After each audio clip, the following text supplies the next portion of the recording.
En ce premier dimanche, après la Trinité, le thème que nous propose l'Église de Jésus du Togo est intitulé « Habitons autrement la terre ». Habitons autrement la terre. Bien-aimés, qu'est-ce que ce thème nous dit? Avant de rentrer dans le vif du sujet, bien-aimés, nous allons essayer de comprendre le thème et aussi le texte de Genèse 2, 8 à 15. Habitons autrement la terre. Bien-aimés, le verbe habiter signifie avoir sa demeure ou sa résidence dans un lieu spécifique. Une maison, par exemple, un pays ou une ville, par exemple. Le verbe habiter implique le fait d'occuper un espace de manière durable, de s'y installer et de l'utiliser au quotidien.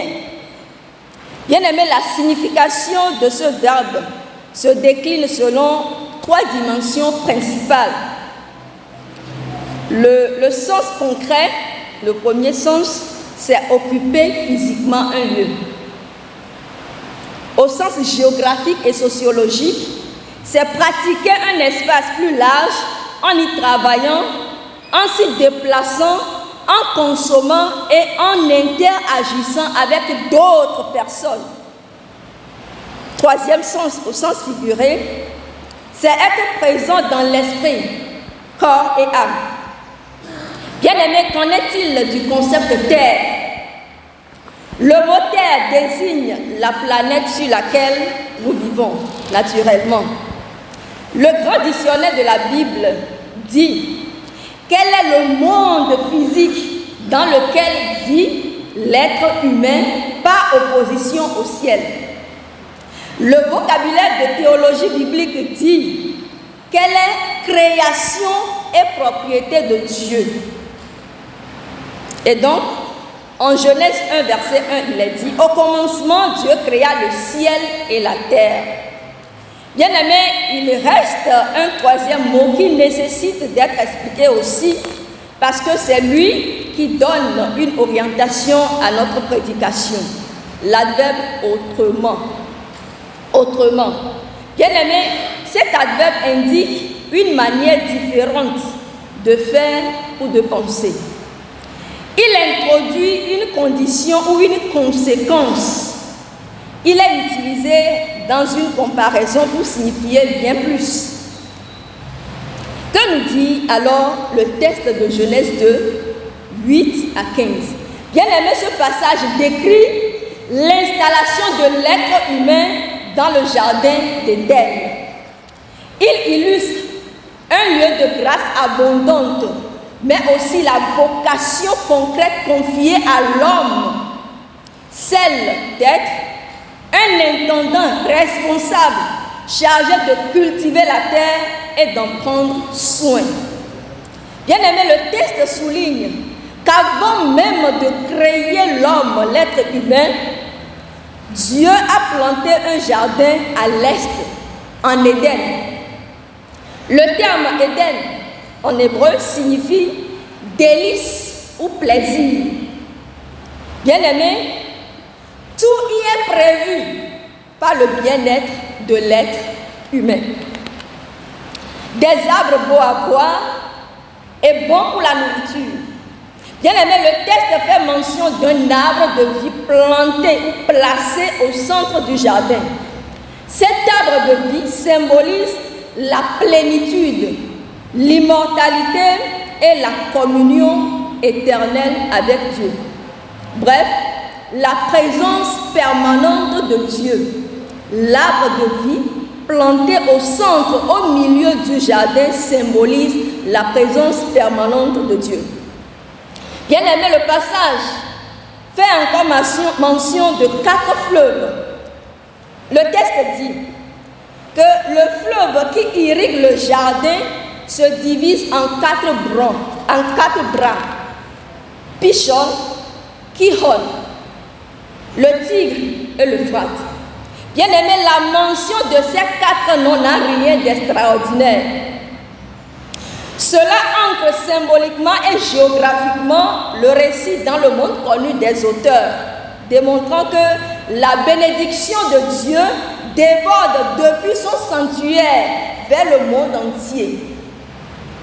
Le texte dit au verset 15, « Le Seigneur Dieu prit l'homme et l'établit dans le jardin d'Éden pour cultiver le sol et le garder. » Bien-aimé, là, il y a une question de vocation.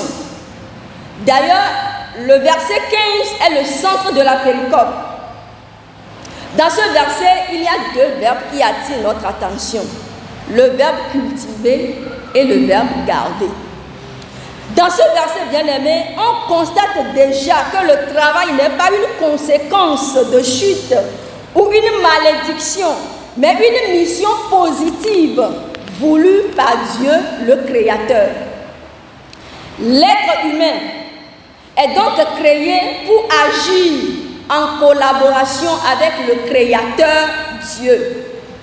Et le Créateur lui confie une responsabilité, celle de cultiver et de garder. Bien-aimé, le verbe cultiver implique de faire fructifier les ressources de la création, tandis que garder renvoie à la protection, au respect et à la préservation de ce don divin. Bien-aimé, en amont de notre péricope, il est dit au verset 7, « Le Seigneur Dieu modela l'homme avec de la poussière prise du sol. Il insuffla dans ses narines la laine de vie, et l'homme devint un être vivant. » Bien-aimé, l'homme, tout comme le reste de la création, fut formé de la poussière du sol. Mais le souffle vital que le Créateur insuffla sur cette forme faite de poussière le rendit différent. Bien-aimé, ce souffle transforma la poussière en un être humain créé à l'image de Dieu. Le souffle peut aussi être traduit par esprit. Bien-aimé, c'est l'Esprit de Dieu établissant une relation vivante entre l'homme et le Créateur qui rend l'homme si différent de toutes les autres créatures. Bien-aimé, si Dieu a tiré et fait émerger l'homme de la terre en lui insufflant une haleine de vie, bien-aimé, c'est pour lui confier cette terre et l'en rendre maître et possesseur. L'homme doit dominer. Il doit dominer sur la terre. Et donc la terre est comme un jardin et dont l'être humain est établi régisseur. D'un côté, l'être humain doit travailler pour imprimer sa marque sur la terre, et de l'autre côté, la terre va façonner la psychologie de l'homme.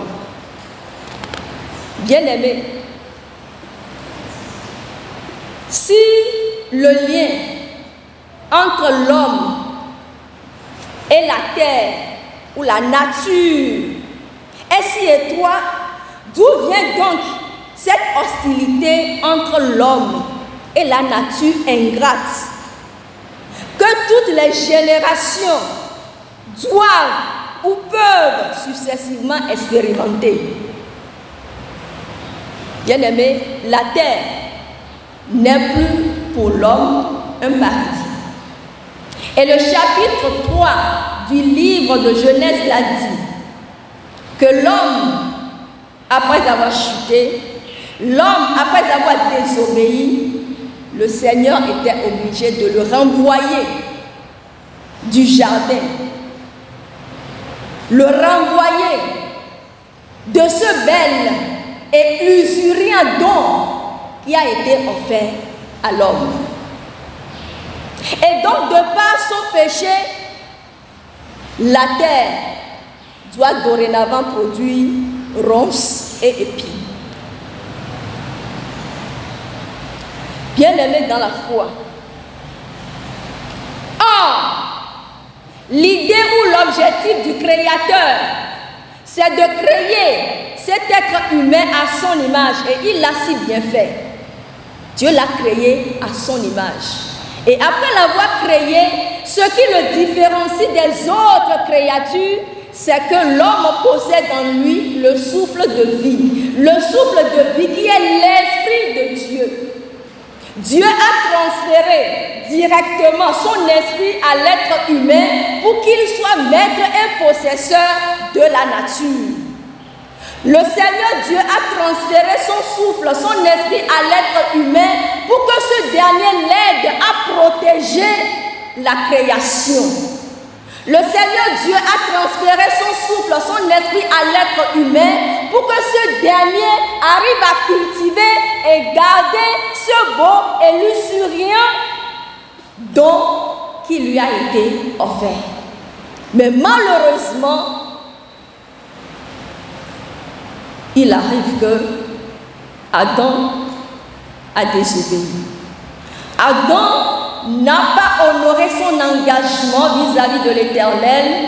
Adam n'était pas cet être humain que le Seigneur avait créé. Il ne l'était plus.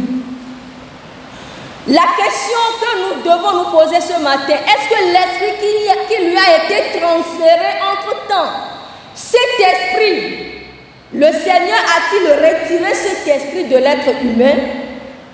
Parce que c'est cet esprit qui aidera l'être humain, le premier Adam, à discerner le bien et le mal. Parce qu'il est dit dans le texte que le Seigneur a planté un arbre au milieu du jardin.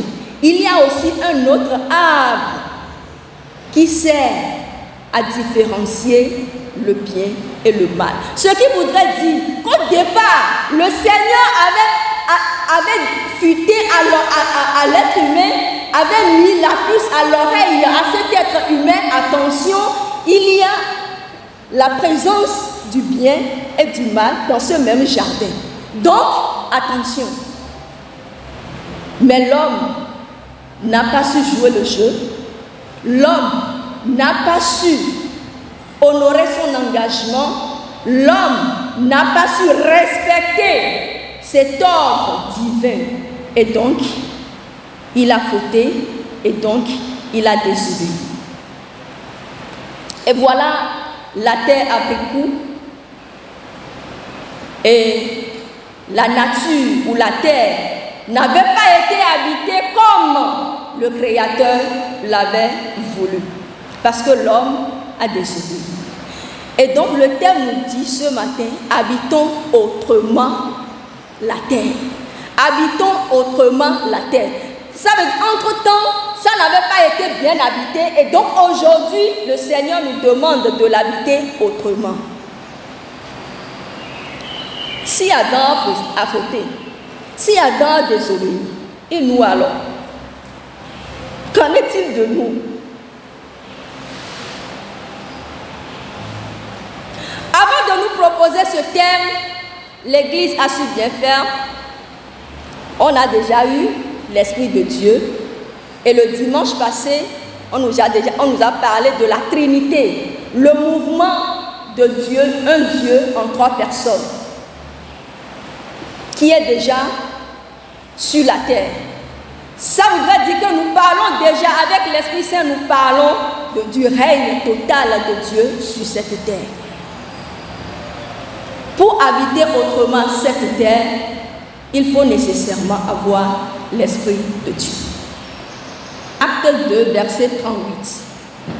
Ça veut dire pour habiter autrement la nature, pour habiter autrement la terre, pour habiter la terre comme le Seigneur l'a voulu dès le commencement, il faut, bien aimer, posséder cet esprit. Et pour posséder cet esprit, c'est pour que nous arrivions à reconnaître nos péchés, pour que nous soyons soyons pardonnés, afin que le Seigneur nous donne cette promesse.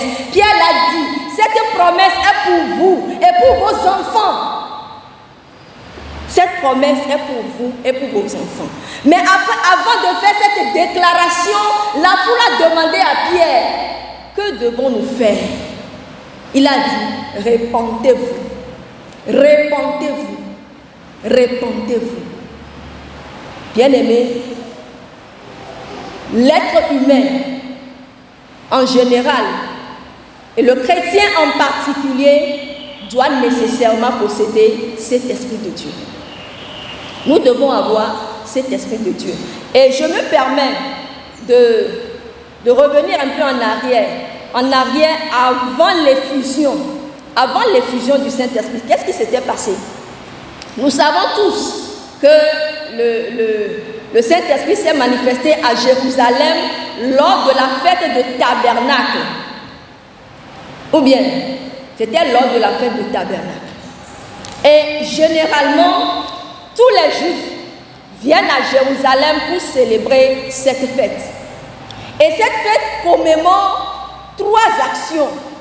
D'abord, la période du désert. La période du désert. Et lors de cette fête, on désigne un seul prêtre. Et c'est ce seul prêtre qui a le pouvoir, la puissance d'aller au bassin de Siloé pour puiser de l'eau et venir verser sur l'autel pour commémorer l'eau qui jaillissait du rocher. Et donc, dans le temple, il y a quelque chose qu'on appelle le grand candélabre. Le grand candélabre, c'est un chandelier à plusieurs branches. Et chaque juif qui montait à Jérusalem amène une torche. Et ça, c'est pour éclairer le temple. Ça commémore la colonne de feu. Et donc, ils ont 3 commémorations. C'est à Jérusalem, au cours de cette fête, que Jésus va se lever. Il va dire dans Jean, il va dire, je suis la lumière du monde. Pour vous dire que ce n'est pas vos torches là qui vont éclairer et le temple et tout.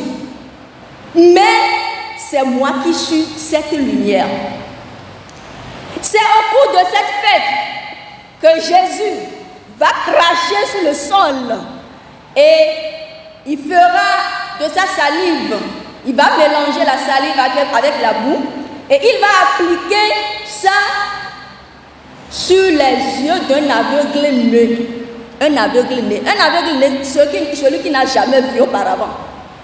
Et donc, après avoir appliqué la boue, Jésus va demander à cet aveugle-né d'aller au bassin de Siloé et de puiser de l'eau, d'aller se laver, ne pas attendre le grand prêtre désigné pour aller puiser de l'eau au bassin, mais que lui-même aille au bassin directement pour se faire laver. Les conservateurs, les juifs conservateurs vont créer au scandale.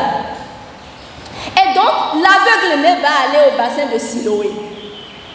Bien aimé, après avoir lu ce texte, je me demande, on dit un aveugle-né qui n'a jamais vu auparavant. Comment est-ce que cet aveugle peut reconnaître le chemin et aller de lui-même au bassin pour aller se laver? Il ne s'est pas fait accompagner. Jésus n'a pas demandé à Pierre, ni à Jean, ni à aucune personne d'accompagner l'aveugle-né. Il a dit à l'aveugle-né d'aller lui-même au bassin. Bien-aimé, j'ai compris par l'effet du Saint-Esprit que si c'est le chemin même qui t'envoie, tu n'as pas besoin d'être accompagné. Jésus, en ce moment, était d'annoncer. Il était en train d'annoncer un nouveau régime. Un régime dans lequel tous peuvent être appelés rois. Un régime où moi-même je peux aller directement à la source. Moi-même je peux aller directement vers Dieu pour lui demander, Seigneur, aie pitié de moi. Jésus avait annoncé un régime dans lequel tout le monde peut avoir accès au Seigneur directement. Parce que le Seigneur fera son règne sur terre. Et donc, bien-aimé, il avait dit que celui qui croira en moi, ou celui qui croit en moi, celui qui croit en moi, des fleuves d'eau vive, mais complétez, des fleuves d'eau vive couleront de son sein. Alléluia. Celui qui croira en moi, celui qui m'acceptera en tant que Seigneur et Sauveur, des fleuves d'eau vive jailliront de cette personne. Alléluia. Bien-aimé, Jésus parlait d'une prophétie d'Agé. Le prophète Agé 2, les versets 6 et 9. Non, ce n'est pas étude biblique, pardonnez-moi. Ce n'est pas étude, c'est juste pour comprendre. C'est juste pour comprendre la manière dont nous devons habiter autrement la terre. Bien aimé, au temps du prophète Agé, le prophète Agé parlait d'un temple. Un temple construit, un temple physique. Mais Jésus va reprendre cette prophétie pour dire: celui qui croira en moi, des fleuves d'eau couleront ou jailliront de cette personne. Pour dire que si tu crois au Seigneur Jésus-Christ, tu recevras cet esprit. En recevant cet esprit, tu seras quoi? Tu deviendras un temple. Et de toi couleront des fleuves d'eau vive. Ça ne sera plus un temple physique, mais tu seras toi-même un temple. Comme l'apôtre l'a dit, vous êtes un temple de Dieu. Un temple de Dieu. Pour posséder maintenant la terre comme le Seigneur le veut, il faut bien aimer posséder l'Esprit Saint. Il faut avoir cet esprit. Et c'est cet esprit qui nous aidera à distinguer le bien et le mal. Et c'est cet esprit qui nous aidera à cultiver et à garder jalousement ce beau trésor. Bien-aimés, frères et sœurs, dans le Seigneur, nous sommes tous interpellés en ce premier dimanche du mois de juin, le premier dimanche après la Trinité. Le Seigneur te dit: tu es désormais un temple. Tu es désormais un roi. De toi couleront désormais des fleuves d'eau vive. Des fleuves d'eau vive qui doivent maintenant éclairer les autres, abreuver les autres. Des fleuves d'eau vive couleront de ton sein pour amener les autres qui ne connaissaient pas le Christ à adorer désormais le Christ. Bien-aimés, nous sommes tous interpellés parce que nous sommes des intendants de cette terre. Le Seigneur nous dit: cultivez et gardez jalousement la terre. C'est de cette manière que nous devons maintenant l'habiter. Puisse le Seigneur nous accorder sa puissance. Amen.